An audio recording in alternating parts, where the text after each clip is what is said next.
ఆదికాండము 15వ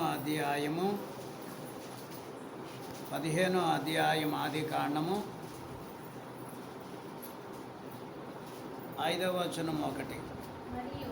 మరియు ఆయన వెలుపలికి అతన్ని తీసుకుని వచ్చి నీవు ఆకాశం వైపు తేరి చూచి నక్షత్రములను లెక్కించుటకు నీ చేతనైతే లెక్కించమని చెప్పి నీ సంతానం అలాగవునని చెప్పాను. చాలే. దేవుడు ఈ వాక్యమును దీవించి ఆశీర్వాదించి వర్ధల చేయును గాక. ప్రభునందు ప్రియులారా, నిర్గమకాండము మరి ధ్యానం చేసుకునేటప్పుడు చాలా సంగతులు మనం కొన్ని ధ్యానం చేస్తాము, కొన్ని ధ్యానం చేయడానికి సందర్భం కుదరదు. అయినా మనకు సమయం దొరికినప్పుడల్లా ఈ నిర్గమకాండాన్ని బాగా ధ్యానం చేసుకుంటే దేవుని యొక్క ప్రణాళిక, దేవుని యొక్క చిత్తము మనము బాగుగా గ్రహించగలం. గనుక ఈ మొదటి అధ్యాయమునందు ఆదికాండములో మొదటి అధ్యాయము 6 దినాలు కలుగజేశాడు దేవుడు. గనక 7వ దినములో మరి విశ్రమించాడు దేవుడు. ఈ ఆదికాండము 2వ అధ్యాయములో మనిషిని నిర్మాణం చేశాడు. ఏదైనా తోటలో మనిషిని పెట్టాడు. ఈ యొక్క మరి 3వ అధ్యాయములో వచ్చేసరికి ఏదైనా తోటలో ఉన్న ఆదాము అవ్వలను భక్తి నుండి, దేవుని పరిశుద్ధతలో నుండి మరి వారిని అపవిత్రులుగా చేయటానికి సాతానుడు ప్రయత్నం చేశాడు. ఆ సాతానుడి యొక్క ప్రయత్నాలు కూడా మరి సఫలమయ్యాయి. దేవుడు వచ్చి వారికి తగినటువంటి మరి ఆ శిక్షా విధానమును తెలియచేసి నరుడుగా నేను భూలోకానికి వస్తానని దేవుడు తెలియచేశాడు. గనుక మరి 5వ అధ్యాయములో 4వ అధ్యాయములో చూస్తే ఆదాము అవ్వల యొక్క సంతానము, మరి ఈ ఆదాము అవ్వల యొక్క సంతానం, మొదటి సంతానము మరి వీరిద్దరూ కూడా దేవుని దగ్గరికి కానుకలు తీసుకుని వచ్చరి. గనక ఈ కయ్యోను ఏం చేశాడంటే తమ్ముని చంపేశాడు. దేవుడు వచ్చి నీ తమ్ముడు ఎక్కడని అడిగితే నాకు తెలియదు అన్నాడు. సరే, ఈ ముందరికి చదువుకుంటూ పోతే మరి కయ్యోనికి ఎటువంటి శిక్ష రావాలి, గనక ఆ శిక్షా విధానం అంతటిని కూడా తెలియజేశాడు దేవుడు. 5వ అధ్యాయములో వంశావళి, 6వ అధ్యాయములో గనక 6వ అధ్యాయంలోనికి ఏమైపోయిందంటే పాపం విస్తరించింది. గనక నరులెవరు దేవుడి మాట వినడం లేదు, దేవుని యొక్క మాటలు లెక్క చేయడం లేదు. గనక పరిపూర్ణముగా నరులైన వారి యొక్క పాపం విస్తరించడం వలన ఆ కాలములో గనక మరి దేవుడు మరి ఆయా వంశాల్లో నుండి చూసినప్పుడు ఎవరు కనపడుతున్నారు అంటే నోబహు కనపడతాడు. గనక నోబహుని దేవుడు ఏర్పాటు చేసుకొని నీవు నీ కుటుంబాన్ని రక్షణ కొరకు వాడ కట్టుకోమని దేవుడు తెలియచేయగా అలా వాడ కట్టుకొని ఆ శ్రమలన్నిటిలో నుండి మరి ఆ యొక్క మరి నాశనంలో నుండి ఈ యొక్క నోబహు కుటుంబాన్ని కాపాడుతాడు. సుమారుగా 7వ అధ్యాయములో మరి 8వ అధ్యాయము 9వ అధ్యాయం 10వ అధ్యాయముల వరకు కూడా ఏం కనపడుతుంది అంటే నోబహు గారి కుటుంబ యొక్క వంశావళులు. ఈ 11వ అధ్యాయం వరకు కూడా ఈ వెనకాలకి ఏం జరిగింది, ఈ 11వ అధ్యాయం చివరి వరకు ఏం జరుగుతుంది, ఈ యొక్క మరి ఎవరు ఎన్ని సంవత్సరాలు బతికారు, ఎవరు ఎప్పుడు పుట్టారు, వారి కాలమానమును బట్టి మరి ఇలాగ లిస్టు వారిని లెక్కించుకుంటూ వచ్చేసరికి ఇప్పుడు మీరు ఇంటికి వెళ్ళి చదువుకోండి. 11వ అధ్యాయము 27వ వచనము నుండి 32వ వచనాల వరకు. ఇక్కడ మరి గనక ఇద్దరు మరి వ్యక్తులను మనం చూస్తాం. ఎవరంటే తెరహో ఎవరంటే అబ్రహాం తండ్రి. గనక ఇక్కడ మరి వారి ఈ జాగాలోనికి వచ్చేసరికి తెరహో మరి బ్రతికిన కాలము చివర అంటే 32వ వచనంలో చూస్తాం. ఇక్కడ ఇంతవరకు కూడా తెరహో కానీ అబ్రహాము కానీ ఏం చేశారంటే వారు లోకములో వారి జీవనోపాధికి చేసుకున్నటువంటి బ్రతకడానికి ఏవో మరి గనక కొన్ని వారు ఏ సంబంధమైన రీతిలో జీవించడానికి సిద్ధపాటు చేసుకున్నారు. ఈ 12వ అధ్యాయంలోనికి వచ్చేసరికి దేవుడు అబ్రహాముని పిలిచాడు. ఇప్పుడు ఇక్కడ స్టార్ట్ అయింది. అబ్రహాముని పిలిచాడు. అబ్రహాముని దేవుడు 12వ అధ్యాయం 1వ వచనంలో యెహోవా నీవు లేచి నీ దేశము నుండి నీ బంధువుల యొద్ద నుండి నీ తండ్రి ఇంటి నుండి బయలుదేరి నేను నీకు చూపించు దేశమునకు వెళ్ళు. ఇక్కడ దేవుడు మరి ఆ యొక్క అబ్రహామున్న స్థితిలో నుండి దేశములో నుండి గనక నీవు బయటికి రా, నేను నీకు చూపించే దేశమునకు వెళ్ళుమని దేవుడు అబ్రహామునికి మరి దర్శనమిచ్చాడు. గనక అబ్రహామునకు దర్శనమిస్తే అబ్రహాము మరి దేవుడు చెప్పినట్లుగా ఈ యొక్క 12వ అధ్యాయములో గనక దేవుడు చెప్పినట్లుగానే మరి చాలా సంవత్సరాలు దేవుడు చెప్పినట్లుగానే నడిచాడు. గనక దేవుడు చెప్పినట్లుగా నడిచి మరి 15వ అధ్యాయంలోనికి వచ్చేసరికి అబ్రహాముకి ఏమొస్తుంది అంటే నేను చాలా సంవత్సరాలు గడిచిన వృద్ధుని అవుతున్నాను, గనక మరి సంతానము లేక ఒకవేళ ఉన్నా కూడా నా ఇంటి పెద్దదాసుడైన ఎలియాజరుదే కదా ఈ ఆస్తి అంతా అని మరి ముందు జరగబోయే చరిత్రలో అబ్రహాము మాట్లాడతాడు. గనక మరి అబ్రహాము దగ్గరికి దేవుడు వాక్య రూపములో మరి దర్శనమిచ్చాడు. 15వ అధ్యాయములో 1వ వచనములో దేవుడు అబ్రహామునకు దర్శనమిచ్చాడు. గనక ఈ దర్శనాన్ని చూసినటువంటి అబ్రహాము ఇలాగున 2వ వచనము నుండి మరి 9వ వచనం వరకు చదువుకుంటూ పోతే అక్కడ సాయంత్రం అయిపోద్ది. సాయంత్రం అయ్యేసరికి మరి అబ్రహాము గారికి దేవుడు మరి సాయంత్రం అయ్యేసరికి ప్రొద్దుర్గుంకే సమయం వచ్చినప్పుడు గనక అబ్రహామునకు ఒక రకమైన నిద్ర లేక మబ్బు తన జీవితంలోనికి మరి వచ్చినప్పుడు అక్కడ జరుగుతున్నటువంటి ఒకటి మంచి కళ ఒకటి, ఆ గాఢ నిద్ర కళ ఒకటి.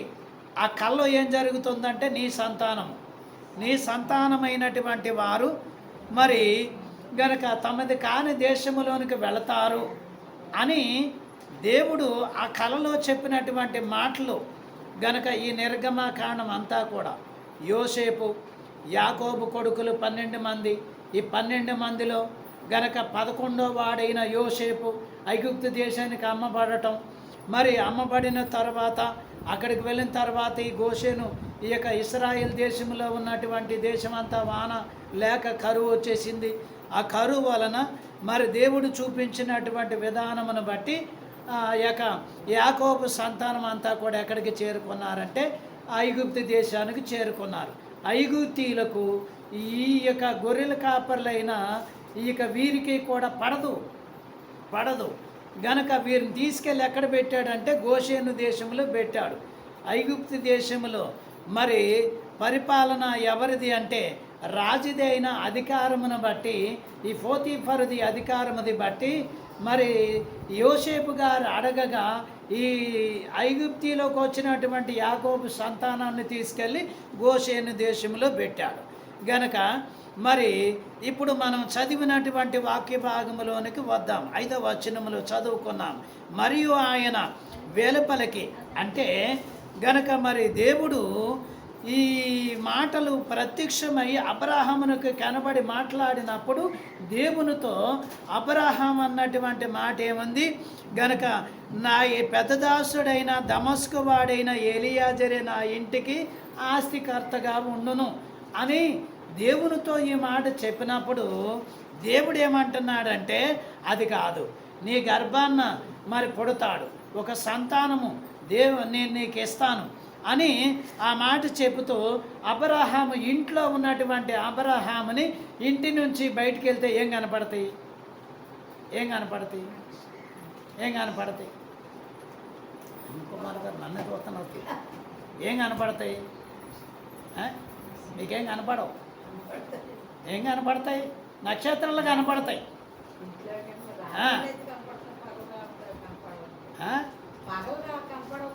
అదే కడుపులో ఉన్నది నోట్లోకి వచ్చింది అంటారు.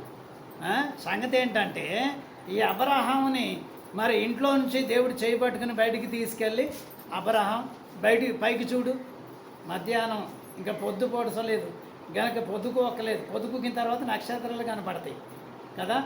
పొద్దుకూకిన తర్వాత చీకటి పడినప్పుడు నక్షత్రాలు కనపడతాయి. అలాగన మరి ఈ మాట దేవుడు అబ్రహాం గారికి చెప్పినప్పుడు పొద్దు గుంకిందా? పొద్దు మనగలేదు, ఇంకా మొదటి చాలా కథ ఉంది. అలాగా మరి దేవుడు అబ్రహాముని చేపట్టుకుని బయటికి తీసుకెళ్ళి ఆకాశం వైపుకి చూడు ఒకసారి అని అంటే, ఆకాశం వైపుకి చూసి గనక నువ్వు లెక్క పెడితే నక్షత్రాలు లెక్క పెట్టగలవా? లెక్కపెట్టు, నీ సంతానం అంతా, నీ సంతానము అంతా అన్నాడు.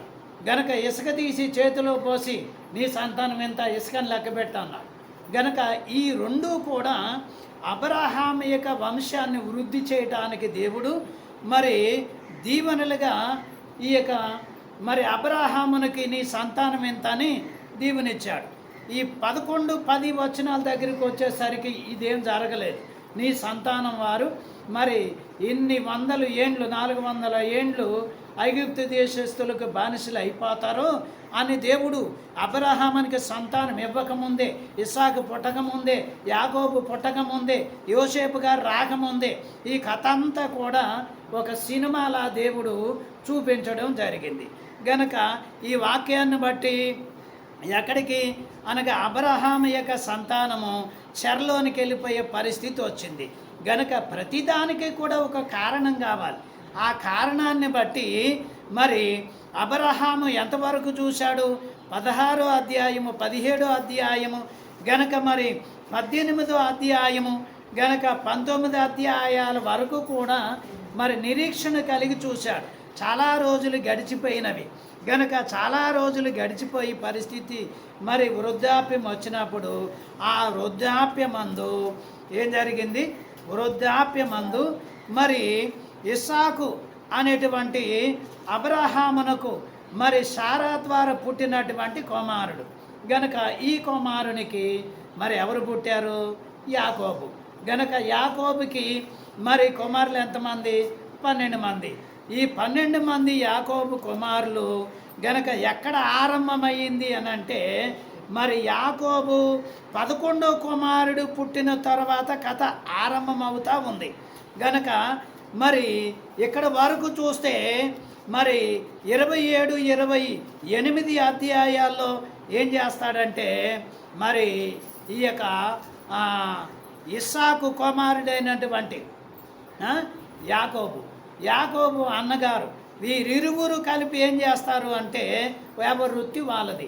అలాగా తల్లి యొక్క మాట బట్టి దీవెనలన్నీ మరి పొందుకొనటానికి మరి సలహా అందుకొని అక్కడ కొంతవరకు తల్లిని, తండ్రి గారిని, అన్నని మోసం చేశాడు. ఇక లాభం లేదు గనక మరి అన్న మరి వస్తే కోప్పడతాడు, మరి ఏదైనా జరుగుద్ది అని తల్లి ఏం చేస్తుంది? గనక ఈ వృద్ధాప్యములోనికి వచ్చినటువంటి తండ్రి ఇస్సాకు 27 అధ్యాయం 28 అధ్యాయంలోకి వచ్చేసరికి ఈ దీవెనలన్నీ యాకోబుకి ఇచ్చివేశాడు. ఎవరు? ఇస్సాకు. గనక ఇప్పుడు 28 అధ్యాయంలోకి వచ్చేసరికి ఈయన ఏం చేస్తున్నాడంటే పారిపో. ఎక్కడికి పారిపోమంటున్నాడో? ఆరాని వైపుకి వెళ్ళిపో. అక్కడ మరి ఎవరు? గనక మరి రెబెకా మరి అన్నగారైనటువంటి లాబాను దగ్గరికి పారిపో. ఇక్కడ పారిపోయినది మొదలుకొని ఎక్కడ వరకు ఎన్ని సంవత్సరాలు పనిచేశాడు? అక్కడ 7 సంవత్సరాలు. గనక 7 సంవత్సరాలు పనిచేసిన తర్వాత మరి ఈ చివరి సందర్భంలో వెళ్ళిపోవలసి వచ్చింది. గనక ఇప్పుడు జీవితం ఎక్కడ ఆరంభం అవుతుందంటే 37 అధ్యాయంలో ఆరంభమవుతుంది. గనక యాకోబు సంతానము మరి 13లో ఒక కుమార్తె, చివరి కుమార్తె, ఆమె పేరు రీనా. గనక మరి ఈ 11వ కుమారుడైనటువంటి మరి యోసేపు గారు. గనక ఈ 11వ కుమారునికి ఏమొస్తాయి? కళలు వస్తాయి. 37 అధ్యాయంలో గనుక 37 అధ్యాయంలో కళలు వస్తాయి. 37 అధ్యాయంలో కళలు వస్తే ఏం చేస్తారు గనుక అన్నలని మరి క్షిగోక్షేమం తెలుసుకుని రా అని చెప్పి తండ్రి మరి యోసేపు గారిని పంపితే యోసేపు గారిని ఈ 10 మంది అన్నలు ఏం చేస్తారంటే మరి గోతులో వేస్తారు. తర్వాత గోతులోంచి తీసి ఆ పోతీఫరుకి అమ్మేస్తారు. అమ్మేసిన తర్వాత అతడు మరి ఆ యొక్క దేశానికి వెళ్ళిపోయి అక్కడ మరి కొన్ని దినాలు మరి కొన్ని శ్రమలు అక్కడ కూడా ఎదుర్కోవలసి వస్తుంది. అయినను దేవుడు కాపాడి సంరక్షించి గనక దేవుడు మరి వారిని సమృద్ధిగా దీవించడానికి ముందుగానే ఏర్పాటు చేశాను. ఏర్పాటు చేసినటువంటి దేవుని వాగ్దానమును బట్టి మరి ఈ యొక్క వచనములో అనగా 42 అధ్యాయములోకి వచ్చేసరికి కరువు వచ్చేస్తుంది. ఇప్పుడు ఈ కరువు ప్రకారంగా మొదట పుట్టిన మరి సంతానము మరి అబ్రహామునకు ఇస్సాకుకి మరి 2 కుమారులు, అందులో యాకోబుకి కుమారులు మరి 12 మంది. ఈ 12 మందితో పాటు ఇప్పుడు దేవుడు ఆశీర్వాదించినట్లుగా నక్షత్రాల వలె విస్తారముగా మరి వారి సంతానం పెరిగింది. పెరిగి పెరిగి పెరిగి పెరిగి మరి దేవుడు అభివృద్ధి చేశాడు. గనక 50 అధ్యాయములోనికి ఆదికాండం 50 అధ్యాయంలోనికి వచ్చేసరికి ఇక అక్కడికి 50 అధ్యాయములో చివరి సందర్భాల్లో గనక ఏం చేస్తాడు మరి 49 అధ్యాయాల్లో వారందరినీ కూడా దీవిస్తాడు. ఎవరు వృద్ధాప్యములకు వచ్చినా మరి యాకోబు అందరినీ కూడా దీవిస్తాడు. గనక దీవించి 50 అధ్యాయంలోకి వచ్చేసరికి చివరికి వచ్చేసరికి యాకోబు కూడా వెళ్ళిపోతాడు. ఇక మిగిలింది యాకోబు సంతానము గనక వారి బిడ్డలు. అలాగున 50 అధ్యాయం చివరిలోకి వచ్చేసరికి యోసేపు కూడా ఏమైపోతాడు, దేవుడి దగ్గరికి వెళ్ళిపోతారు. ఇక వీరందరూ కూడా ఎక్కడున్నారంటే ఆ గోషేను దేశంలో. ఇప్పుడు మరి మోషే ఈ యొక్క నిర్గమకాండమును మరి ఈ యొక్క నిర్గమకాండం అంతా చరిత్ర అంతా కూడా కొంత మరి నిర్గమకాండము ఏర్పాటు అంతా కూడా ఆది కాండములో ఇమిడి ఉన్నది. అది రాను రాను కొంచెముగా అది అర్థమవటానికి బయటికి తీసుకొచ్చి చరిత్రగా దేవుడు పొందుపరిచాడు. గనక మరి ఇలా చూస్తే ఈ యొక్క నిర్గమకాండములోనికి వచ్చేసరికి మరి యోసేపును వారి అన్నదమ్ములు ఇక అక్కడ కాలం అంతా అయిపోయింది. గనక వారు 70 మందితో పాటు మరి ఈ అధ్యాయం అంతా కూడా నిర్గమకాండము మొదటి అధ్యాయం అంతా కూడా వారు విస్తరించుట, వారు శ్రమ పెట్టే కొలది విస్తరించుట ఇలాగున. మరి ఇంకొకటి ఏంటంటే ఈ కుయుక్తికరమైనటువంటి సంగతి ఈ యొక్క ఫరో రాజు ఈ ఫరో ఏం చేశాడంటే ఈ ఐగుప్తీయుల మధ్య ఉన్నటువంటి ఇశ్రాయేలీలు వృద్ధి పొందితే మగబిడ్డలు గనక మరి విస్తరిస్తే యుద్ధం చేయడానికి సమయం వస్తే గనక యుద్ధం చేసి మన దేశాన్ని నుంచి వెళ్ళిపోతారు. అలా కాదు గనక మీరు మరి ఆడబిడ్డలైతే బతకనివ్వండి, మగబిడ్డలైతే చంపేయండి. అలాగున మరి ఈ యొక్క పూయ మరి సిప్రా అనేటువంటి మంత్రస్థానులకి ఆజ్ఞ ఇచ్చాడు. వారు దేవునికి భయపడి గనక ఎవరిని బతకనివ్వాలో వారిని బతకనిచ్చారు. వారు అలా చేయకపోతే మరి కాలబాలము అంటే కాలినడకతో నడిచేవారు 6 లక్షల మంది, కాలినడకతో నడిచేవారు 6 లక్షల మంది. మరి ఒక కుటుంబానికి 2 భార్యాభర్తలు నేసిన, 2 కుటుంబాలకి ఒక 2 బిడ్డలు నేసిన, ఇలాగ చూస్తే 2 మిలియన్ జనము అంటే 20 లక్షల జనము. 20 లక్షల జనము ఇప్పుడు ఎక్కడి నుంచి వచ్చారు? అబ్రహాము గారి సంతానములో నుంచి వచ్చారు. గనక ఈ అబ్రహాము గారి సంతానమైనటువంటి జనము వృద్ధి పొందగా ఈ జనములో నుంచే యాజకులు వస్తారు, ఈ జనములో నుంచే యేసుక్రీస్తు ప్రభు వస్తాడు. గనక వీరిని ఎలాగ ఈ యొక్క పోతీఫరు ఈ యొక్క మరి ఈ ఫరో రాజు ఈ మగ సంతానంని హతము చేస్తే ఇక రక్షకుడు రాకుండా ఉంటాడని మొట్టమొదటిలోనే మరి ప్లాన్ వేశారు. గనక వాడి ప్లాను ఏమాత్రం కూడా నెరవేరలేదు. గనక దేవుడి ఆలోచనలు వేరు, మనిషి ఆలోచనలు వేరు. సైతానుగాడి ఆలోచనలు దేవుని సంఘాన్ని, దేవుని బిడ్డలను పాడు చేయటమే వాడుకున్న ఆలోచన. దేవుని తలంపు ఏంటి? వాని యొక్క వశము నుండి దేవుని బిడ్డలను రక్షించుకొని వారికి వాక్యాన్ని ఇచ్చి కాపాడి సంరక్షించి వారిని గొప్పవారిగా చేయటానికి దేవుడు ఎంత గొప్ప కార్యము జరిగించను. గనక ఒక దేశములో నుండి ఒక దేశానికి 20 లక్షల జనాన్ని బయటికి తీసుకురావాలి అంటే చాలా మరి ప్రాసెస్ ఉంటుందన్నమాట. సామాన్యంగా ఒక దేశంలో ఒక మనిషి మిగిలిపోయాడంటే ఇక్కడ దేశం వాళ్ళు అక్కడ దేశానికి ఆ ప్రధానులకి లేక పెద్దవారికి ఇన్ఫర్మేషన్ ఇచ్చి మా దేశం వాళ్ళు ఉన్నారు వాళ్ళు పంపించేయండి అంటే దానికి చాలా రోజులు పడుతుంది. కనుక అలాగన మరి ఒక దేశంలో ఉన్న వారిని ఒక 2 3 ఒక 100 మందిని తీసుకురావాలంటే చాలా కష్టాలు పడవలసి వస్తుంది. అందులో మరి ఒక చిన్న సంగతోటి తెలియచేస్తాను వినండి. ఏంటి అదంటే జూన్ నెల 27వ తారీఖున 1976 సంవత్సరంలో ఒక ఆయన మరి ఎయిర్ ప్లేన్ను హైజాక్ చేసి తీసుకెళ్తాడు. ఆయన ఎవరంటే ఉగాండా దేశానికి ప్రెసిడెంట్. ఆ యొక్క ఉగాండా దేశానికి ప్రధాని అయినటువంటి ఇతను మరి ఈ యొక్క హైజాక్ తీసుకుని వెళ్ళినటువంటి దాంట్లో 103 మంది యూదులు ఉంటారు, ఇజ్రాయేల్ దేశానికి చెందిన పీపుల్స్.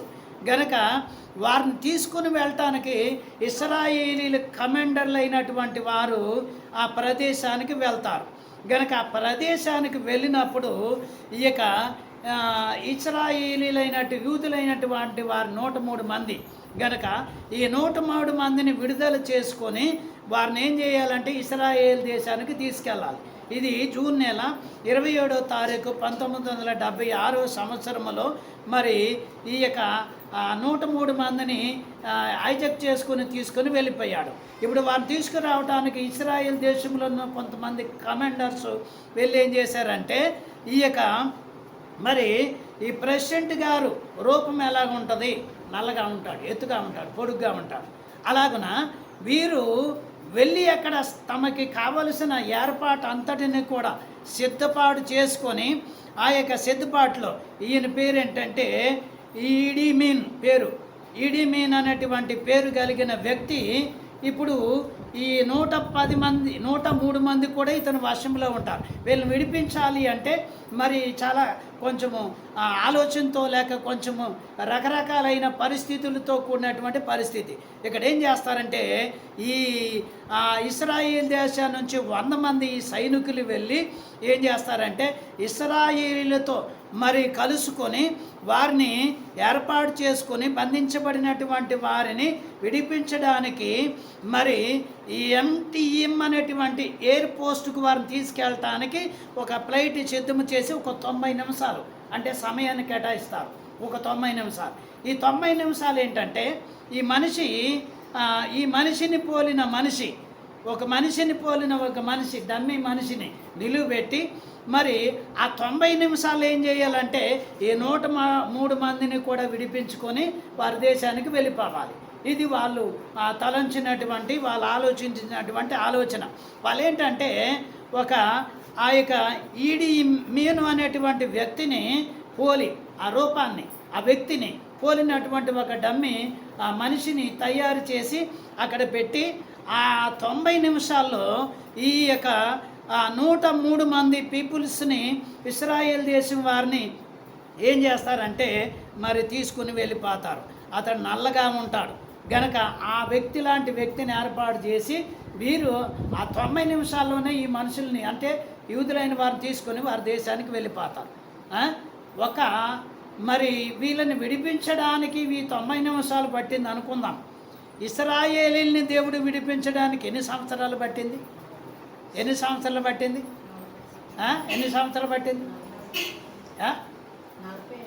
430 సంవత్సరాలు. ఆ చివరి భాగంలో దేవుడు విడిపించాడు.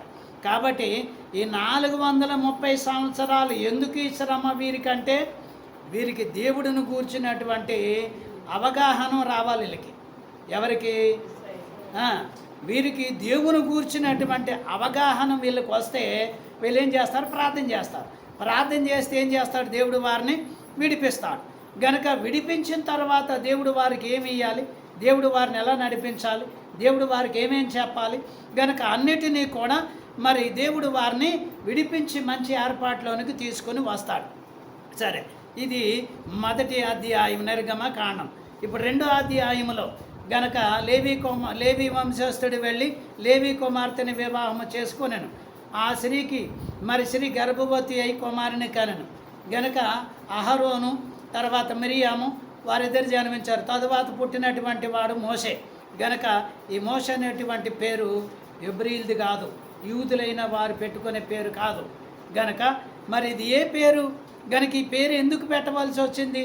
మోజెస్ అనే పేరు ఎందుకు పెట్టవలసి వచ్చింది అని అంటే గనక మరి ఈ యొక్క ఐగుప్తు దేశంలో ఉన్నటువంటి రాజులు గనక ఈ రాజులు ఒకరి తర్వాత ఒకరు చనిపోతూ వచ్చిన తర్వాత వారి రూపాలు వేరు, వారి విగ్రహాలు, వారు వారికి ఉన్నటువంటి ఆ తల మీద ఆ టోపీ కానీ వారు వేసుకునే వస్త్రాలు కానీ వేరు వేరు రకాలుగా ఉంటాయి. అలాగే మరి యోసేపు గారు ఉన్నటువంటి కాలంలో ఉన్నటువంటి రాజు ఐగుప్తులో ఉన్న రాజు వేరు, యోసేపు గారి తర్వాత వచ్చినటువంటి రాజు వేరు. గనక ఇక్కడ ఏంటంటే ఇప్పుడు ఈ పరిపాలిస్తున్నటువంటి ఈ యొక్క ఫరో రాజు అంటున్నాం చూసారా, ఈ ఫరో రాజు ఎవరు అని అంటే మరి యోసేపు గారి కాలంలో ఉన్నటువంటి ఒక రాజు పేరు ఏంటంటే ఆయన పేరు మోతోస్. పేరు ఏం పేరు? మోతోస్. ఈ మోతోస్ అనేటువంటి పేరు మోషే గారికి పెట్టారు. వాస్తవానికి ఇది యూదుల పేరు కాదు, మరేం కాదు. గనక ఇది మోతోస్ అనే పేరు ఈ పోతీఫర్ కంటే ఈ యొక్క మరి ఫోరో కంటే ముందున్నటువంటి రాజుగారి పేరు ఈ మోషే గారికి పెట్టారు. గనక ఈ మోషే గారి పేరు మోజెస్ అంటే మోషే అంటే ఎవరి పేరు? ఐగుప్తీల పేరు. ఇది వాస్తవానికి హెబ్రీయుల పేరు కాదు, మరి ఒకరి పేరు కాదు ఇది. సరే, గనక ఈ పేరు మరి ఎందుకు వారు పెట్టవలసి వచ్చింది? గనక హెబ్రీ స్త్రీలైన వారు పిల్లలు పుడితే 3 నెలలు దాచారు. కనుక ఇంకా దాయటానికి అవకాశం లేక ఏం చేశారు? తీసుకెళ్ళి ఒక పెట్టె తయారు చేసి ఆ నైలు నదిలో పడేశారు. గనక దేవుడు ఇక నువ్వే చూసుకో, మాకేం మార్గం లేదని చెప్పి అలాగున మరి ఈ మార్గంలోనికి వచ్చేసరికి దేవుడు ఏం చేశాడు? ఎవరిని పంపించాలో వారిని పంపించాడు. గనక ఎవరిని తీసుకురావాలో గనక మరి బిడ్డకి పెంచడానికి పాలు ఎవరి అవసరమో గనక మరి తల్లిని తీసుకొచ్చాడు. అంతకంటే ముందరేమో మరి మిరియాముని అక్కడ పెట్టాడు. దేవుని కాపుదలు చూడండి ఎంత గొప్పగా ఉంది. ఆ యొక్క కాపుదలను బట్టి మరి ఇశ్రాయేలీలు ఇలాగ విడిపించడానికి మోషే గారిని దేవుడు ఈ యొక్క ఐగుప్తు దేశంలో ఈ యొక్క ఐగుప్తీయుల విద్యలు, వారి నడక, వారి లాంగ్వేజ్, వారి భాష, వారి విధానాలు అన్నీ కూడా మోషే నేర్చుకున్నటువంటి వాడు. మంచి విద్యావంతుడు, మంచి జ్ఞానవంతుడు. కాబట్టి మోషేకున్నటువంటి మరి ఈ యొక్క విద్యలన్నీ కూడా ఐగుప్తు దేశంలో నేర్చుకున్నాడు. ఇకపోతే ఈ యొక్క యోసేపు గారి కాలంలో ఉన్నటువంటి కుమారుడు ఎవరు? ఈ యొక్క మరి ఫరో అనేటువంటి రాజు ఎవరు అంటే ఈ యొక్క మూతస్ అనేటువంటి రాజు కుమారుడు, రెండోవాడు వీడు. ఎవరు? రెండోవాడు ఎవరు? ఈ యొక్క ఫరో రాజు రెండోవాడు. మొదటివాడు లేడు. ఎందుకు లేడు అని అంటే ఇశ్రాయేలీయులను విడిపించడానికి గనక మధ్యరాత్రి ఒక గొర్రె పిల్లని చంపి దాని రక్తాన్ని ద్వారానికి అంటించుకోండి, సంహారకుడు మీ ఇంట్లోకి రాకుండా ఉంటాడు, మీ ఇంట్లో కీడులు జరగవని ఆ యొక్క గురుతు చెప్పినప్పుడు ఆ గొర్రె పిల్లని వధించుకొని దాని రక్తాన్ని ఇంటికి ద్వారబంధాలకు అంటించుకున్నారు. ఐగుప్తు దేశంలో మరి వాళ్ళని వీరిని వేరు చేయడానికి గురుతు, ఆ గురుతు ఉన్నటువంటి గోషేను దేశంలో ఉన్న ఇశ్రాయేలు కుటుంబాలన్నీ కూడా కాపుదల ఉంది. గనక వీరి కుటుంబాల్లో ఏ జ్యేష్ఠ కుమారుడు చచ్చిపోలేదు, బ్రతికే ఉన్నారు. గనక ఈ పక్కనున్న ఐగుప్తు దేశంలో ఉన్న జ్యేష్ఠ సంతానం అంతా కూడా ఏమైపోయారు? అర్ధరేత్రి కాడ గనక ఈ యొక్క దూత మరి సంచారం చేస్తున్నప్పుడు ఐగుప్తు చెరసాల్లో మొదలుకొని రాజు కుమారుల వరకు కూడా జ్యేష్ఠ సంతానం అంతా కూడా ఏమైపోయారు? చనిపోయారు. గనక ఆ చనిపోయినటువంటి మరి మొదటివాడు కుమారుడు చనిపోయాడు. రెండో వాడైనటువంటి వాడే ఎవరు? ఈ యొక్క ఫరో రాజు. గనక ఈ ఫరో ఇప్పుడు ఈ ఫరో ఏం చేస్తున్నాడు అంటే మోషే మీద, ఇశ్రాయేలీల మీద వారి చేత బలమైన 2 పట్టణాలు కట్టించుకున్నాడు. గనక మరి ఆ యొక్క ఆ పట్టణాలు కట్టించుకొని రామశేషు పితోం అనే పట్టణాలు కట్టించుకున్నాడు. వారికి గడ్డినియ్యరు, వారికి నీళ్ళు ఇయ్యరు, వారికి సరిగా అన్నం పెట్టరు, వారి మీద ఎట్టి చాకిరీ చేయడానికి మరికొంతమంది బలవంతంగా పెట్టారు. గనక ఇలాంటి సందర్భాల్లో మరి మోషేను దేవుడు అక్కడే మరి జన్మింపజేసి అక్కడే మరి విద్య నేర్చుకొని గనక మరి అక్కడే మరి గొప్ప కార్యాలు చేసి ఇశ్రాయేలీలైనటువంటి వారిని విడిపించడానికి దేవుడు ఏర్పాటు చేసినటువంటి గొప్ప కార్యం. గనక ఈ దేవుడు రక్తము నిబంధనగా మధ్యన ఎలాగైతే ఉందో వారికి వీరికి గుర్తు యేసుక్రీస్తు ప్రభువుగా మరి ఆయన కూడా వచ్చి సర్వ మానవాళ్ళని రక్షించడానికి ఆయన కూడా తన రక్తము చిందించి పాప విమోచన క్రయధనముగా మరి తన ప్రాణాన్ని పెట్టి గనక జాతి మతము కుల భేదము లేదు కానీ అందరి కొరకు ఆయన చనిపోయాడు. అందరి కొరకు ఆయన మరి రక్తము కార్చాడు. ఆ యొక్క రక్తం వలననే పాప విమోచనము కలుగుతుంది. అలాగున ఎవరైతే అంగీకరిస్తారో వారందరికీ రక్షణ వస్తుంది. ఎవరైతే అంగీకరిస్తారో వారందరికీ గొప్ప భాగ్యాలు కలుగుతాయి. గనక మోషే చేత ఈ ఐగుప్తు దేశము నుండి ఇశ్రాయేలుని విడిపించడానికి దేవుడు ఎంత గొప్ప కార్యం చేశాడు. గనక ఒక 20 లక్షల జనాన్ని ఒక దేశము నుండి ఒక దేశానికి నడిపించాలంటే ఎవరి వల్ల కాదు. దేవుడు మహా గొప్ప కృప కలిగిన వాడు గనక మరి తాను ఏర్పాటు చేసుకున్నటువంటి జనాన్ని ఆ దేశములో నుండి విడిపించి ఆ పాలస్తీనా దేశములోనికి నడిపిస్తానని అబ్రహాము, ఇస్సాకు, యాకోబులకు ఏం చేశాడు? ఆయన వాగ్దానం ఇచ్చాడు. అందుకే యేసుక్రీస్తు ప్రభువు కూడా ఏమి రాశాడు అంటే క్రొత్త నిబంధనలు ఆయన గూర్చి ఏమి రాశారు అంటే గ్రంథములో కూడా చూస్తే మరి చాలా వాగ్దానములు మనం గ్రహిస్తాం. ఆ వాగ్దానములు ఏంటి అంటే మరి వాగ్దానములు మనం గ్రహించినప్పుడు మనం బాగా గుర్తుపెట్టుకుంటే ఆ సంగతులన్నీ మనకి అర్థమవుతాయి. గనక ఈ ఆరాధించడానికి, ప్రార్థన చేయడానికి, ఆ నియమాలు పఠించడానికి ఈ నిర్గమకాండములో దేవుడు చాలా గొప్ప ఏర్పాట్లు మరి మనకు అనుగ్రహించను. గనక మరి ఈ యొక్క ఇశ్రాయేలీలైనటువంటి వారిని విడుదల కలిగించడానికి దేవుడు కొన్ని మరి ఏర్పాటు చేసినటువంటి సంగతులు కలవు. కాబట్టి మనం బాగా గ్రహించి దేవుని ఏర్పాటును బట్టి మనం గ్రహించవలసి వచ్చినప్పుడు గనక ఆయన వాగ్దానములో మనం గ్రహించాలి. ఏంటి అంటే ఈ వాగ్దానములో చూస్తే మరి నిర్గమకాండం 19వ అధ్యాయము 1వ వచనం. నిర్గమకాండము ఇశ్రాయేలీలు ఐగుప్తు దేశము నుండి బయలుదేరిన 3వ నెలలో ఆరంభమంది ఆరంభ దినమంది వారు సీనాయి అరణ్యమునకు వచ్చిరి. ఇక్కడ గనక సీనాయి అరణ్యమునకు వచ్చినప్పుడు వారికి దేవుడు కొన్ని వాగ్దానాలు, కొన్ని సిద్ధాంతములు తెలియచేస్తాడు. అవి పట్టించాలి. గనక అవి మనం జాగ్రత్తగా గ్రహించాలి. మరి కొత్త నిబంధనలో ఉన్నటువంటి సంగతి ఏంటి? ఈ కొత్త నిబంధనలో కూడా మరి ఏం చెప్తున్నాడు అంటే స్టెఫను మోషేను గూర్చి ఇలా అంటున్నాడు. మోషేకును మరి అలాగే యేసు ప్రభు వచ్చి వెళ్ళిపోయిన తర్వాత చాలా కాలానికి ఈ స్టెఫను వచ్చాడు. మరి ఈ స్టెఫను కూడా ఎవరిని గురించి చెప్తున్నాడు అంటే మోషేను గురించి చెప్తున్నాడు. అపోస్తుల కార్యములు 7వ అధ్యాయము 21వ వచనం. అక్కడ తరువాత అతడు అపోస్తుల కార్యములు 7వ అధ్యాయం 21వ వచనం. తరువాత అతడు బయట ఫరో కుమార్తె అతనిని తీసుకుని తన కుమారునిగా పెంచుకునను. ఈ వ్యక్తి ఈ యొక్క స్టెఫను ఎవరిని గూర్చి మాట్లాడుతున్నాడంటే మోషేను గూర్చి మాట్లాడుతున్నాడు. మోషే మరి జీవితంలో ఏం జరిగింది అదంతా కూడా వివరిస్తున్నాడు. ఆ వివరణ ఏంటంటే తర్వాత అతడు బయట పారవేయబడ్డాడు. మరి ఫరో కుమార్తె అతనిని తీసుకుని తన కుమారునిగా పెంచుకొనెను.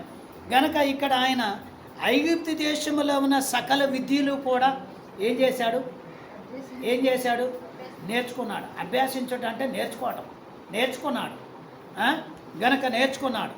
గనక మనకి బైబిల్ గ్రంథము వాగ్దానమును బట్టి ఎన్నిసార్లు మరి ఎంత బైబిల్ చదివినా, ఎన్నిసార్లు దేవుని గుడికి ఎలా వెళ్ళినా కానీ దేవుని ఆరాధనలో కానీ దేవుని వాక్యాన్ని అభ్యాసం చేసుకుని జీవించే అలవాట్లేదు.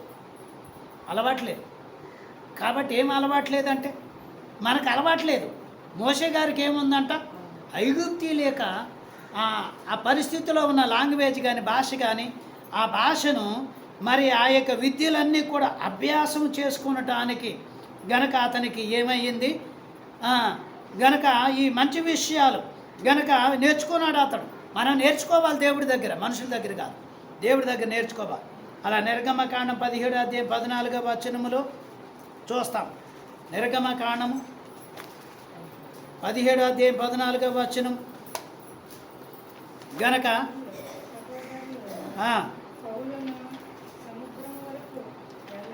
నిర్గమకాండము 17వ అధ్యాయము 14 అప్పుడు యెహోవా మోషేతో ఇట్లా నేను అమాలేకీయుల పేరు ఆకాశము క్రింద నుండకుండా పూర్తిగా తుడిచి వేస్తాను. గనుక జ్ఞాపకార్థముగా గ్రంథములో దీన్ని రాసి ఏం చెప్తున్నాడు అంటే, జ్ఞాపకార్థముగా గ్రంథములో దేవుడు చెప్పింది, దేవుడు చేసింది వ్రాసిన తర్వాత గనక గ్రంథములో వీటిని ఏం చేయాలి, గనక జాగ్రత్తగా వాటిని ఉంచి ఎవరికి తెలియచేయమంటున్నాడు, యెహోషువకు వాటిని తెలియచేయమంటున్నాడు. కాబట్టి ఇవి దేవుడు జరిగించిన కార్యాలు. గనక 34వ అధ్యాయము 4వ వచనం, నిర్గమకాండము 34వ అధ్యాయం 4వ వచనం. కాబట్టి అతడు మొదటి పలక వంటి 2 రాతి పలకలను మోషే తనకు యెహోవా ఆజ్ఞాపించినట్లు ఉదయమందు పెందల కడ లేచి 2 రాతి పలకలను చేత పట్టుకొని సీనాయి కొండ ఎక్కగా చాలండి. గనక మోషేతో దేవుడు చెబుతున్న మాట ఏంటంటే, ఈ ఆజ్ఞలు గనక మనుషులు రాసినవి కాదు. చాలామంది ఏం చేస్తారంటే, ఆ దేవుడు చెప్పగా రాసినవే, చెప్పకపోతే రాసినవి అని గ్రంథాలు మతాలు వారు ఏం చేస్తున్నారు, రకరకాలుగా మతపరమైన సంగతులు చాలా వస్తున్నాయి, చూస్తున్నాం. కనుక ఎవరు చెప్పారు, దేవుడు ఏం చెప్పాడు, కొండెక్కిరా, ఆ రాతి పలకలు తీసుకురా, నేనేం చెప్తాను అది రాయి, గనక ఏం చెప్తాను అది రాసుకో. దేవుడు చెప్పగా రాసినటువంటి గ్రంథం. ఆ మాటలు మనుషులకు ఉపయోగపడతాయి, ఆ మాటలు మనుషులు జీవించడానికి ఉపయోగపడతాయి. అదే అధ్యాయములో 28వ వచనం 28వ వచనములో చూస్తే, అతడు 40 రేయింబాగాళ్ళు యెహోవాతో కూడా అక్కడ నుండెను. అతడు భోజనము చేయలేదు, నీళ్లు త్రాగలేదు. అంతలో ఆయన ఆ నిబంధన వాక్యములను అనగా 10 ఆజ్ఞలను ఆ పలకల మీద వ్రాసెను. గనక 10 ఆజ్ఞలు గనక మరి పలకల మీద వ్రాసెను. గనక 10 ఆజ్ఞలు పలకల మీద వ్రాసి ఆయన మరి ఇవి ఇశ్రాయేలులకు, యూదులకు గనక సాక్షార్థంగా ఉంటాయి. ఇవి ఎవరు రాశారంటే ఏం చెప్తారు, దేవుడు రాశాడు. అది ఎవరికి చెప్పాడు, మోషేకి చెప్పాడు. కాబట్టి ఇది ఆ సాక్షార్థంగా ఉంటుందని మరి వారికి దేవుడు తెలియచేసినట్లుగా ఆ సాక్ష్యాలు ముద్రించినట్లుగా గ్రహిస్తున్నాం.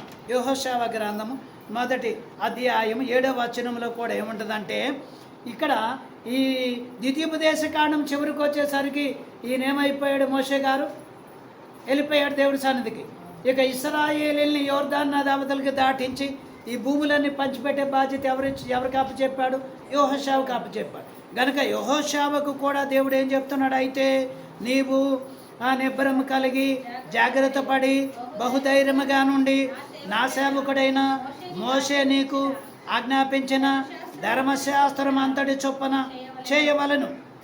ఏం చెయ్యాలి, మోషే నీకేం చెప్పాడు, మోషే నా సేవకుడైన మోషే గనక ఏం చెప్పాడు, ఏం రాసిచ్చాడు? జాగ్రత్త పడము, ధైర్యపడము, ధర్మశాస్త్రము చొప్పున. గనక నీవు కూడా ఏం చేయాలి? ఆ ధర్మశాస్త్రాన్ని అనుసరించి నడవాలి. అది దేవుడిచ్చినటువంటి ధర్మశాస్త్రము అని దేవుడు ఈ సత్యాన్ని మరి బయలుపరిచినట్లుగా మనం గ్రహిస్తున్నాం.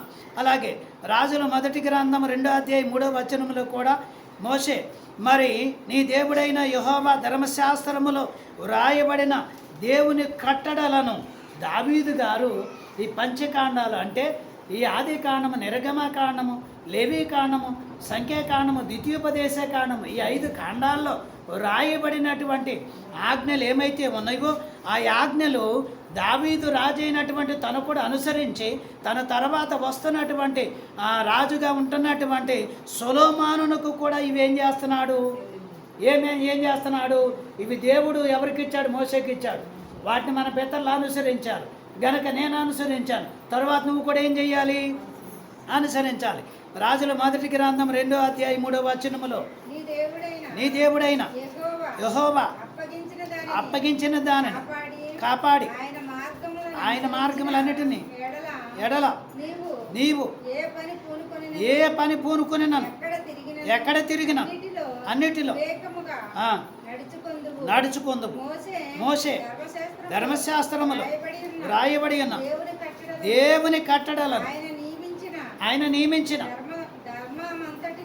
ధర్మమంతటిని ఒక వచనమే చాలండి. గనక మరి ఈ యొక్క వచనములో మోషే ధర్మశాస్త్రములో వ్రాయబడినట్టు కట్టడాలు ఏం చేయమంటున్నాడు? దావీదు గారు కుమారుణ్ణి దేవుడు మోషే గారి ద్వారా మనకిచ్చిన ఆజ్ఞలు, కట్టడాలు, వాటిని అనుసరిస్తే నడిస్తే నువ్వెక్కడ తిరుగు నీకు బాగుంటుంది, నువ్వెక్కడికన్నా వెళ్ళు నీకు బాగుంటుంది, నువ్వే పనన్నా చెయ్యి బాగుంటుంది. గనుక నువ్వు ఎక్కడ తిరిగినా దేవుడు నిన్ను కాపాడుతాడు, దేవుడు నిన్ను నడిపిస్తాడు. గనుక ఇవన్నీ నువ్వు కలిగి ఉండాలి అని దావీదు గారు ఎవరికి? సొలొమోనుకి తెలియచేస్తున్నాడు. గనుక మనం కూడా చేయవలసింది అదే, అనుసరించాలి. అనుసరించకపోతే తేడా వచ్చిందనుకోండి, తేడా ఎక్కడ కొడదో తెలియదు. సరే, ఎజరా గ్రంథం 6వ అధ్యాయం 8వ వచనములో కూడా, ఎజరా గ్రంథములో 6వ అధ్యాయము 8వ వచనములో కూడా చూస్తే ఇలాగ రాయబడి ఉంది. ఏంటి అనగా, దేవుడైనటువంటి మరియు దేవుని మందిరమును కట్టించున్నట్లుగా మీరు చేయవలసిన సహాయమును గూర్చి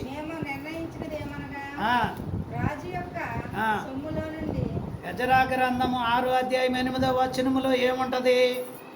8వ వచనములో ఏముంటుంది అంటే, మరియు నీ దేవుని మందిరమును కట్టించినట్లుగా యూదుల యొక్క పెద్దలకు మీరు చేయవలసిన సహాయమును గూర్చి మేము నిర్ణయించినదేమనగా, రాజు యొక్క సొమ్ములో నుండి అనగా నది అవతల నుండి వచ్చిన పనులో నుండి వారు చేయి పని నిమిత్తము తడవు ఏమాత్రమును చేయక వారు వ్యయమునకు కావలసిన దాన్ని ఇయ్యవలను. ఏంటి అంటే, దేవుడు ఏం చెప్తాడో అది చేయాలి. వారు కలుగున్న అనుభవాన్ని బట్టి మరి దేవుడు ఏం చెప్తాడో వారు చేయాలి. అలాగే నెహెమ్యా గ్రంథములో చూస్తే మరి నెహెమ్యా గ్రంథములో ఎలాగున మరి వ్రాయబడి ఉంటుంది. 13వ అధ్యాయం 1వ వచనం, 13వ అధ్యాయం 1వ వచనం.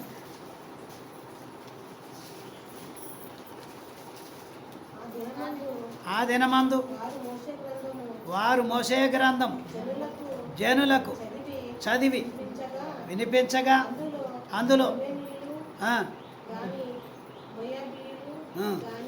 చాలండి. గనక ఆ దినముల్లో ఈ యొక్క మరి ఎజరా నెహెమీయులు కూడా మోషే వ్రాసిచ్చినటువంటి ధర్మశాస్త్ర గ్రంథమును వారు తీసుకుని వచ్చి ఏం చేశారు? చదివి వినిపించారు. ఇవి అనుసరించాలి మనం, వీటిని తప్పకుండా ఉండాలి అనేటువంటిది.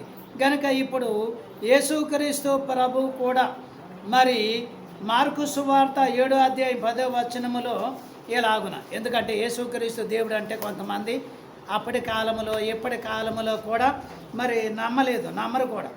నమ్మేవాడి పరిస్థితిలో లేనటువంటి వారికి ఆయన ఏం చెప్తున్నాడు? గనక ఈయన ఏం చెప్పాడు అంటే, ఇందాక మనం చెప్పుకున్నట్లుగా మోషే యేసుక్రీస్తు ప్రభువుని గురించి చెప్పినట్లుగా మరి రాయబడిన సంగతులు మరి మార్కు సువార్త 7వ అధ్యాయం 10వ వచనం, మీరు చెడ్డవారయ్యుండి మీ పిల్లలకు మంచి ఈవులు ఇయ్యనెరిగి నుండగా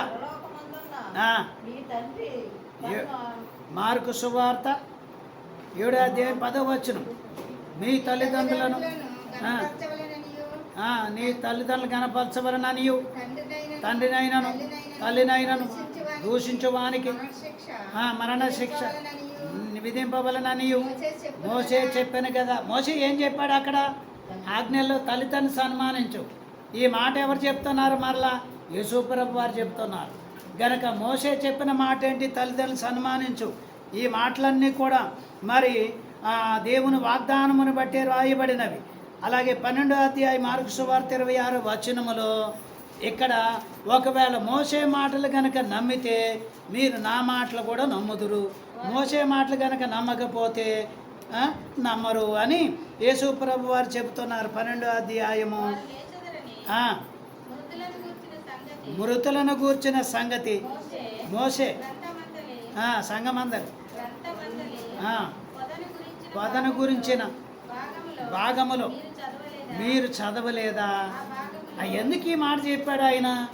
యేసు ప్రభు ఎందుకు ఈ మాట చెప్తున్నాడు అంటే, వారు మరి లేచెదరని మృతులను గూర్చిన సంగతి మోసే గ్రంథమందలి పొదను గూర్చిన భాగములో మీరు చదవలేదా?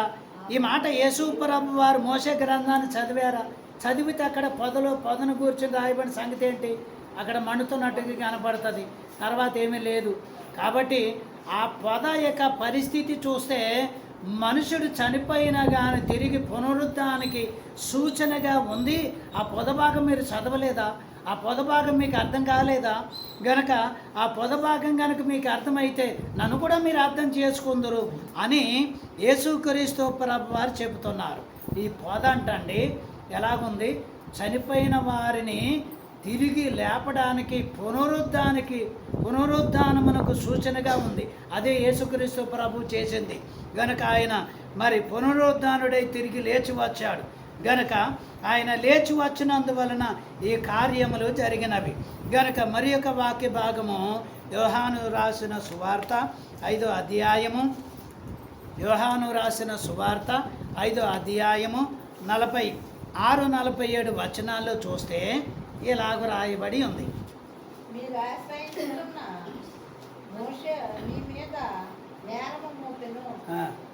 అతడు నన్ను గూర్చి వ్రాసిన కనుక మీరు మోషేను నమ్మినట్టేనా నన్నును నమ్ముదురు. గనక ఆయన ఏం చెప్తున్నాడంటే, ఒకవేళ మీరు పరిస్థితులను బట్టి ఈ వాగ్దానాలు మీరు నమ్మితిరా, గనక నమ్మారా, మీరు నమ్మి ఉంటే నన్ను కూడా నమ్ముదురు. నన్ను ఆ వాగ్దానాలు కూడా నమ్మకపోతే మీరేం చేయరు? నమ్మరు. గనక ఇక్కడ యేసుక్రీస్తు ప్రభు దేవుడు అంటే నమ్మే పరిస్థితుల్లో లేరు వాళ్ళు. కాబట్టి ధర్మశాస్త్రం మాది, మా వాళ్ళే రాశారు, మేమే రాసామన్నట్లుగా చాలామంది వెరగబడే వారు ఉంటారు కదా. వారికి ఆయన చెప్తున్న సంగతి ఏంటి అంటే, గనక జాగ్రత్తగా చూస్తే మరి 26వ వచనం, అతడు నన్ను గూర్చి వ్రాసెను గనక మీరు మోషేను నమ్మినట్టయినా నన్నును నమ్ముదురు. గనక ఒకవేళ ధర్మశాస్త్రాన్ని నమ్మితే, 10 ఆజ్ఞలు గనక నమ్మితే, గనక ఆజ్ఞల ప్రకారంగా ఇక్కడ ఆ ధర్మశాస్త్రాన్ని నమ్మిన వాడు యేసుప్రభువును కూడా దేవుడు అని నమ్మాలి. నమ్మట్లేదు అంటే గనక మరి ఆ వాగ్దానాలు నమ్మినప్పుడు గనక నమ్మి ఉంటే నన్ను కూడా నమ్ముదురు. అవి నమ్మడం లేదు, మీరు నమ్మకం లేదు మీకు అని ఆయన అలాగూ తెలియజేశారు. 47వ వచనము గనక చూస్తే, మీరు ఇతని లేఖనములను నమ్మని ఎడల నా మాటలు ఎలాగ నమ్ముదురా నేను. గనక ఈ మాటలన్నీ కూడా నమ్మితేనే కదా అర్థమైంది. నమ్మకంగా లేకుండా పోతే ఎలాగ అర్థమవుతుంది? అర్థం కాదు. అర్థం కాకపోవడానికి కారణం ఏంటంటే వారికి ధర్మశాస్త్రము యూదులే రాశారని, హెబ్రీలే రాశారని రకరకాలైనటువంటి తలంపులు వారికి ఉండొచ్చు కాక, కానీ ఆ రాయబడిన వ్రాతల్లో ఉన్నటువంటి సారాంశము ఎవరు రాశారు, ఎప్పుడు రాశారు, ఎందుకు రాశారనే సమాచారం తెలుసుకోకపోతే ఇక ధర్మశాస్త్రం మాది మేము అనుకోవడం, కానీ ధర్మశాస్త్రం యొక్క సారాంశము తెలియదు. గనక మరి రానున్న వారికి, తర్వాత వస్తున్న వారికి వారి మాటలు ఎందుకు నమ్మలేదు? చాలామంది గనుక వారి మాటలు నమ్మకపోతే, ఆ ఆజ్ఞలు అనుసరించకపోతే యేసుక్రీస్తు దేవుడని నమ్మేటువంటి పరిస్థితులు చాలా తక్కువే. గనుక ఇప్పుడు బైబిల్ గ్రంథము దగ్గరికి వచ్చిన నీవును, గనుక వాక్యము దగ్గరికి వచ్చిన నీవును యేసుక్రీస్తు ప్రభు నిజమైన రక్షకుడు, నరుల కొరకు వచ్చిన రక్షకుడు అని నమ్మితే గనుక ఆ వాక్యానికి నీకు సంబంధం ఉంటుంది. ఆ వాక్యం నమ్మితే ఈ వాక్యం మనం నమ్మితే రాలి. గనుక అది నమ్మకపోతే ఇది నమ్మటానికి వీల్లేదు. గనుక ఏం చేయాలి? మనము నమ్మే స్థితిలో ఉన్నామా, నమ్మని స్థితిలో ఉన్నాం? నమ్మాలి. గనుక దేవుడు దేవుడే, గనుక సూర్యుడు ఒకడే, దేవుడు కూడా ఒకడే, భూమి ఒకటే, దేవుడు కలిగజేసింది. గనుక రెండవది ఉండదు. గనుక మరి అలాగ దేవుడు ఇశ్రాయేలుని విడిపించాడు. యేసుక్రీస్తుగా వచ్చే మనల్ని కూడా శాపము నుండి, పాపము నుండి విడిపించి ఆయన మహిమ రాకడికి పునరుద్ధానుడిగా తీసుకెళ్ళటానికి పొదను కూర్చిన భాగము దేవుడు మనకి తెలియచేశాడు. గనుక ఆయన చనిపోయి తిరిగి లేచి మరలా మరి కనబడి మాట్లాడి 40 దినాలు ఉండి మరి ఆయన ఆరోహణం వెళ్ళిపోయారు. గనుక ఆయన ఎలాగైతే శ్రమలో నుండి మరి జయించి తిరిగి వచ్చే సంఘాన్ని తీసుకుని వెళ్తాడు. కాబట్టి అంతవరకు కూడా మరి సంఘం నిరీక్షణ కలిగి ఉండాలి, ప్రార్థన చేయాలి, శ్రమల్లో మరి నిలకడ కలిగి ఉండాలి, దేవుని దగ్గర ఉండాలి, దేవుని వాక్యాన్ని అనుసరిస్తూ మరి ఉండాలి. అలాగైతే గనక అప్పుడు ఇశ్రాయేలుని విడిపించిన దేవుడు రెండవసారి 2000 సంవత్సరములు క్రితము జనాన్ని పాపము నుండి విడిపించడానికి వచ్చిన దేవుడు ఇప్పుడు మూడవసారి రెండవ రాకడలో వచ్చి సిద్ధపడిన వాడి శ్రమల నుండి ఏం చేస్తాడు? విడిపించుకొని తీసుకొని వెళ్తాడు. గనక ఏ స్థితిలో మనం ఉంటే దేవుడు తీసుకుని వెళ్తాడు, ఎంత మెలకుగా ఉంటే దేవుడు తీసుకుని వెళ్తాడు. గనక జాగ్రత్తగా ఉండాలి, గ్రంథాన్ని అనుసరించాలి, ప్రార్థన చేయాలి, సిద్ధపడాలి. అట్టి ధన్యత పరిశుద్ధాత్మ తండ్రి మీకు అనుగ్రహించునుగాక. పరిశుద్ధుడైన మా తండ్రి దేవా, నీ యొక్క మహాకృపను బట్టి నాయన మరి మా ప్రభా మేము నాయన 40 దినాల ధ్యానాన్ని బట్టి దేవా నీవు ఎంత గొప్ప దేవుడవు. దేవా మమ్ములను దేవా నరులను రక్షించడానికి దేవా పరలోకాన్ని విడిచి భూలోకానికి దిగివచ్చి చేసిన గొప్ప కార్యములు తలంచుకొని స్తుతిస్తూ దేవా ఇంకా శుభ్రమగా ఇంకా శుద్ధి కలిగి దేవా సిద్ధపడి నీ యొక్క ఏర్పాట్లో సాగుటకు సహాయము తోడుపాటు దేవా వాక్యం విను వారెల్లరికని దేవా అనుగ్రహించి దీవించి వర్ధలు చేయమని యేసు స్వామి నామమున ప్రార్థన చేసి వేడుకొనుచున్నాం పరమ తండ్రి. ఆమేన్. స్తుతి.